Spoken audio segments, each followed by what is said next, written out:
लोग हैं जिन्होंने सब कुछ उल्टा पुल्टा कर दिया है और ऐसा उलझा दिया है देश को और तमाम चीजों को कि अगर ये नहीं हटेंगे तो हो सकता है ये संविधान को भी बदल दें।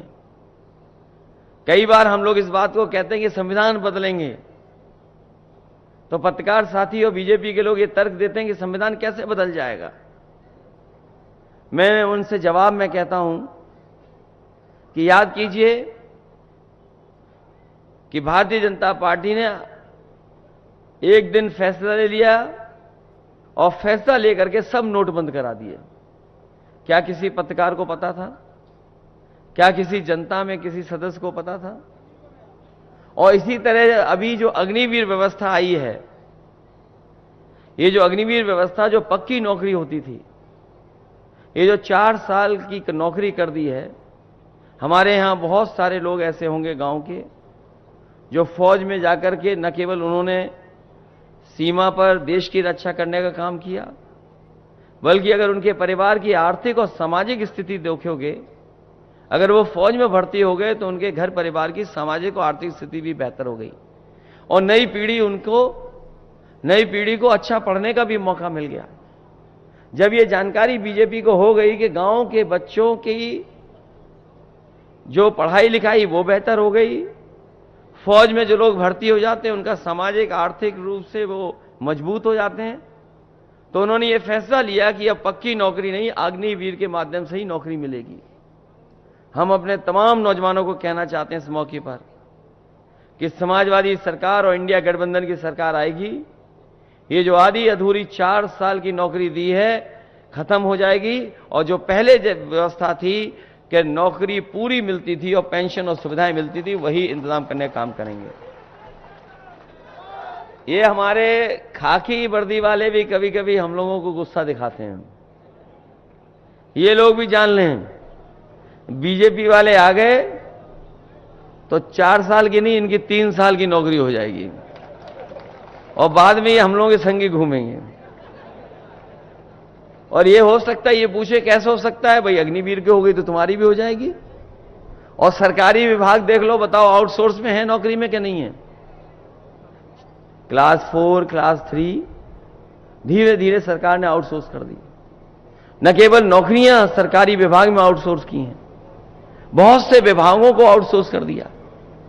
ये जो आरक्षण ना खत्म होने की बात बीजेपी के लोग अब कह रहे हैं, वो इसलिए कह रहे हैं कि पीडीए परिवार से सब लोग जुड़ गए और जो बहुजन समाज के लोग हैं वो ये समझ रहे हैं कि बाबा साहब भीमराव अंबेडकर जी का जो संविधान दिया हुआ था उसको भी ये बदल देंगे।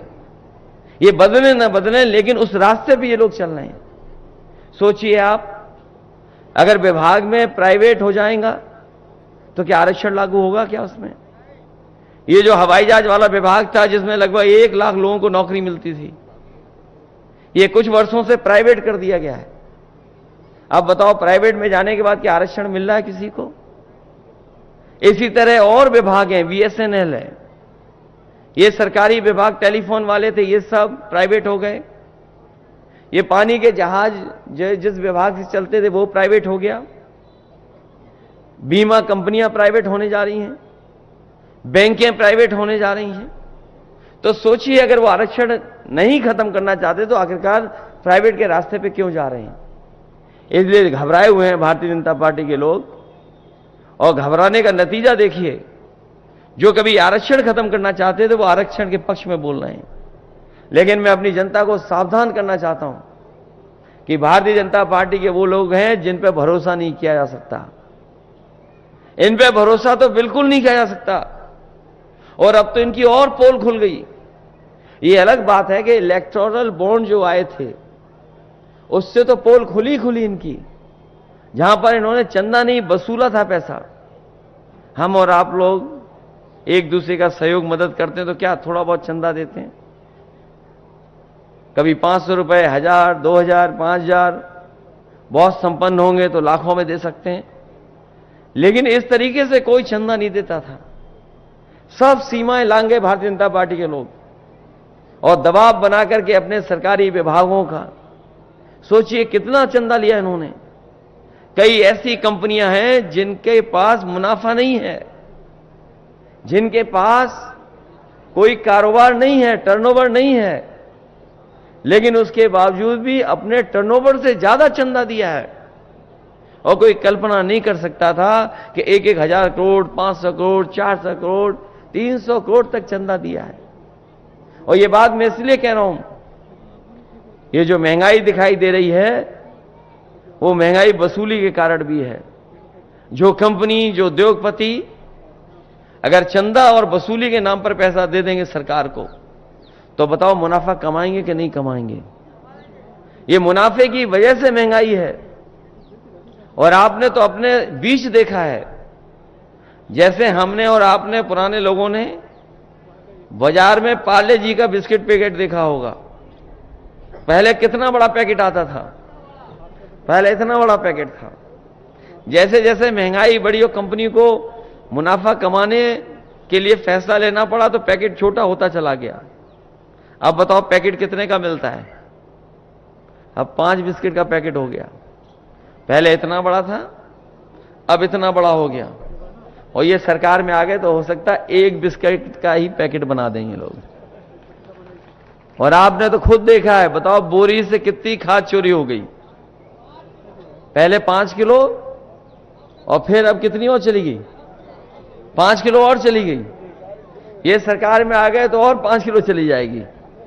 बाद में आपको हो सकता है खाद पाउच में लानी पड़े। ये स्थिति पैदा कर दी इन्होंने। और जिसको लेकर के ये बहुत प्रचार करते थे, अब वो बात खुल गई। फिर ये लोग हमें और आपको सबको वैक्सीन लगवा रहे थे और जबरदस्ती वैक्सीन लगवा रहे थे। हमें लगता बहुत कम लोग होंगे जो हमारे जैसा फैसला लिए होंगे कि वैक्सीन नहीं लगवाएंगे। हमारे जैसे कम ही बचे होंगे। तो मैं तो डॉक्टर ने मना की होगी तो एक तो हमने नहीं लगवाई। अब तो बात खुल गई ना। और सोचिए कंपनी को क्या कहना पड़ गया। कंपनी ने खुद हाई कोर्ट में कहा कि हां, इस वैक्सीन के बाद लोगों का हार्ट अटैक या हार्ट संबंधी बीमारियां बढ़ी हैं।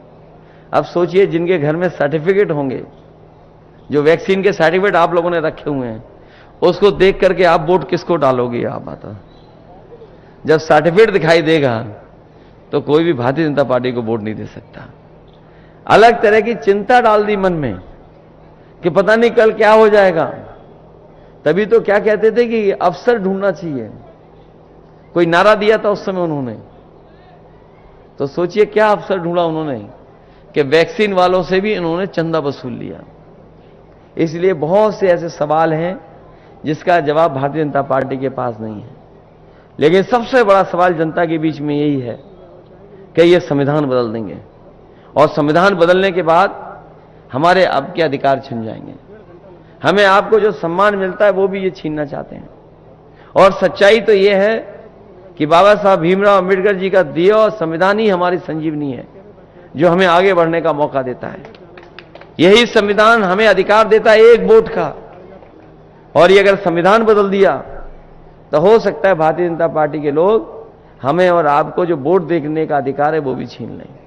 इसलिए जहां मतदान के लिए आप जाएंगे वहीं सावधान रहेंगे और सावधान रह करके अपने बूथ की रक्षा करने का काम करना। क्योंकि इस समय चाचा यहां ज्यादा समय नहीं दे पा रहे हैं, उन्हें भी चुनाव लड़ना पड़ रहा है और लड़ाना पड़ रहा है। तो उनकी भी इच्छा हम लोगों ने पूरी की है। तो कम से कम 1 लाख से ज्यादा का जिताने का काम करना, क्योंकि यहां की विधानसभा जिता सकती है।